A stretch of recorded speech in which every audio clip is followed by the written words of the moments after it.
Juice les copains, Juice les copines, ravi de vous retrouver sur X-Plane 11. Juice aussi les abonnés, les abonnettes et les X-Planiens, les X-Planiennes. Voilà messieurs, donc je vous présente un avion qui n'est pas encore mis sur le marché puisqu'il est en version bêta.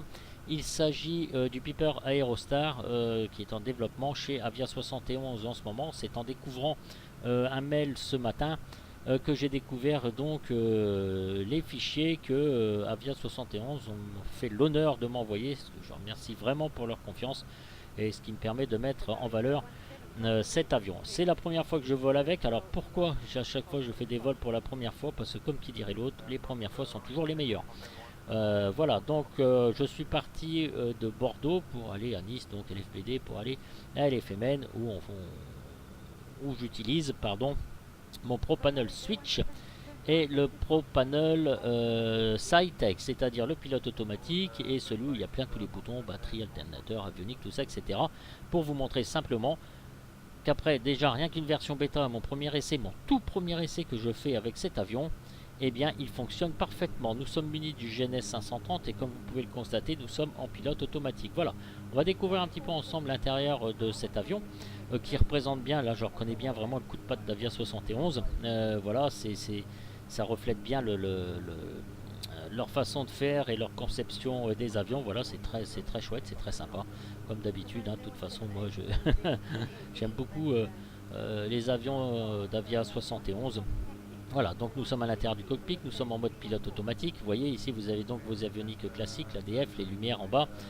Le yoke, là ici pour démarrer les moteurs. Bon, je ne vais pas rentrer dans le sujet, tout ça c'est pour vous montrer que tout fonctionne bien. Vos paramètres moteurs, manifold pressure, RPM, les gaz EGT, c'est parfait. Le fuel, hydraulic press, il y a plein de petits secrets que j'ai appris là parce qu'il a fait une checklist qui est pas trop mal.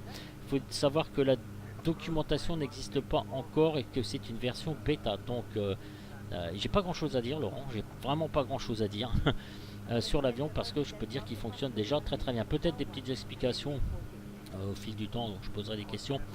Voilà, donc ici vous avez donc vente à pilote automatique, votre cabine altitude, bleed air, right bleed, etc., etc. Vous voyez, c'est quand même assez sympa. Vous avez le TICAS, tout ça, etc. Évidemment, je me suis fait comment dire mes petites vues comme d'habitude. Ici vous avez radio on, autopilot on, les lumières, tout ça, etc., etc. Donc c'est vraiment très sympa. Donc il y a la touche 1 ici présente, la touche 3 free, la touche 3 free. Et bien nous allons aller un petit peu à l'intérieur. Voilà, une petite vue générale donc de l'avion. Voilà, donc c'est classique, hein, mais c'est bien fait. Moi j'aime bien. Voilà, c'est.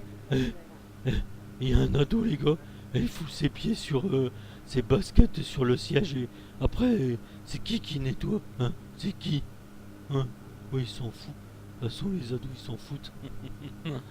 Voilà la vue ici donc du côté copilote. Et nous sommes donc actuellement à 21 000 pieds, je sais plus combien, 21 700 pieds. Voilà, donc mes paramètres fonctionnent à merveille. J'ai pas encore essayé de voir, j'ai pas encore essayé d'atterrir avec, puisque vous comprenez bien. Donc comme je vous disais, c'est mon premier vol, car le premier vol c'est toujours les bonnes impressions de toute façon. Donc c'est pour ça que je reste sur un avis. Voilà, j'aurais pu vous faire moult vidéos bien avant et puis vous présenter des tas de choses vachement concrète, mais ça viendra après petit à petit, en attendant que l'avion soit mis en vente très certainement. Je connais pas les dates, rien du tout, voilà. Donc c'est très cool. Voilà, une petite vue encore de l'extérieur. Voilà mes amis, c'est juste un aperçu de l'avion, donc sans rentrer dans les détails, parce que bon, j'ai pas. Tout ce que je peux vous dire, c'est que déjà la version bêta pour moi est déjà très avancée et très fonctionnelle. Voilà, donc à mon avis, il lui reste plus grand chose à faire. Si, putain, je sais plus si je vous l'ai montré. Cette checklist, parce que à force de faire des choses, n'est-ce pas? Bon, vous voyez ici les yokes peuvent disparaître et réapparaître à souhait. Voilà, donc ici, clac, voilà. Donc c'est un petit peu le truc, je sais pas comment. Voilà, ok. Donc j'ai appuyé sur quelque chose, sur un écran, sur n'importe quoi, tout ça, etc. Et là, donc voilà, donc la fameuse checklist. Alors, before starting engine, vous voyez ici, vous avez les petits ronds, starting engines. Warm up and ground test, ok, before takeoff, etc., etc. After takeoff, enfin bref, vous voyez, c'est déjà assez complet. Ici, vous avez weight on balance, donc ça en kilogrammes, et là vous avez en gallons US. Vous pouvez faire disparaître en cliquant dessus ici donc vos personnages. Ici, vous pouvez ajuster vos niveaux d'essence. Donc là, vous avez le poids, tout ça, etc. et le total. Donc c'est pas trop mal foutu, c'est sympa. En cabine altitude calculator, pick flat lever, alors je sais pas comment ça fonctionne, ça j'ai jamais essayé franchement. Ici, your time on board, d'accord, 1h30, bah vous voyez, on ground 55%, donc il vous fait un résumé aussi. Tire, d'accord, donc les pneus, tout ça, etc. Donc vous avez peut-être de la maintenance à faire et tout, et tout, et tout, et tout. Bah, franchement, c'est vraiment cool. Ici, pour mettre votre essence. Ici, Mechanical Management, alors ça c'est pareil. J'ai pas utilisé current statut on, tout ça, etc. J'ai encore pas utilisé. Si vous avez Park Shocks and Flags, d'accord. Et un petit médicament, c'est un Doliprane pour pas dégueuler dans l'avion. Je déconne. Enfin, vous voyez, tout ça c'est en cours. C'est un aperçu que je vous montre en fait, hein, comme je tiens à être bien précis à ce niveau-là. Et je vais encore continuer avec cet avion jusqu'à temps qu'il sorte la version finale. En tout cas, cette version bêta est très avancée. Et je les remercie encore de m'avoir fourni donc les 10 documents. Parce que ça me fait très plaisir. Voilà, graphiquement, il est bien fait aussi. Pour l'instant, je n'ai qu'une seule livrée, puisque vous l'aurez bien compris. C'est une version bêta, je le redis encore une fois. Dites donc, vous voyez ici les reflets, regardez, on voit bien le... C'est pas mal, vous voyez, regardez. C'est quand même... peut-être il manque peut-être un peu de vieillerie, peut-être, je sais pas, j'en sais rien. Mais bon, il fonctionne bien, à merveille, avec le GNS 530, j'avais oublié, pardon, voilà. Voilà, je suis parti pour faire 200 nautiques, hein, voilà, et puis il faut que je rentre les procédures d'arrivée, tout ça, etc. Donc pour LFMN.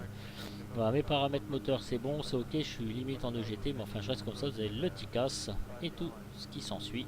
Avec le stylo, c'est sympa aussi le stylo. C'est super cool ici, le pilote automatique. Propulsion, mixture, throttle, vous l'aurez bien compris. Voilà, il fonctionne bien pour la première fois pour une bêta. Il fonctionne avec les Pro Panel SideTech, les Pro Switch SideTech. C'est parfait pour l'instant, merci Laurent, bonne continuation.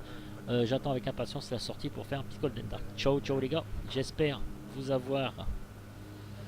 Voilà, 29,92. Ouh, il a oublié. Ouh.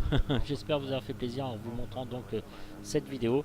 Et je vous dis donc, les gars, comme qui dirait l'autre, ah que coucou. Oh. Allez, à bientôt les jeunes. Salut, salut, salut.